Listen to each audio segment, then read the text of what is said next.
আসসালামু আলাইকুম ওয়া রাহমাতুল্লাহি ওয়া বারাকাতুহু। ওয়ালাইকুম আসসালাম ওয়া রাহমাতুল্লাহি ওয়া বারাকাতুহু। আঙ্কেল, আমি তোমাকে একটা ইসলামিক প্রশ্ন করব, তুমি কি উত্তর দিতে রাজি আছো? ইনশাআল্লাহ আমি উত্তর দিতে রাজি আছি। তোমাকে যে প্রশ্নটা করব সেটা হলো, এমন একটা জিনিস আছে যেটা দুধের চেয়েও সাদা এবং বরফের চেয়েও ঠান্ডা এবং পৃথিবীতে সমস্ত মিষ্টির চেয়ে মিষ্টি এবং মেশক অম্বরের চেয়েও ঘ্রাণ, এমন একটা জিনিস আছে, সেটা কি তুমি কি বলতে পারবে?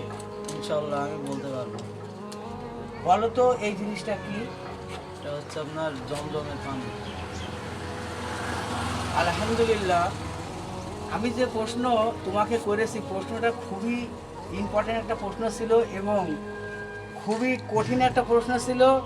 আমি ভাবতে পারিনি তুমি প্রশ্নের উত্তরটা দিয়ে দিবে। তো আমি খুব খুশি হয়েছি যে এই প্রশ্নটার উত্তর সঠিকভাবে দেওয়ার জন্য। এটা আবে জমজমের পানি। হ্যাঁ, এই জন্য তোমাকে অসংখ্য অসংখ্য ধন্যবাদ। আসসালামু আলাইকুম ওয়া রাহমাতুল্লাহি ওয়া বারাকাতুহু। ওয়ালাইকুম আসসালাম ওয়া রাহমাতুল্লাহি ওয়া বারাকাতুহু।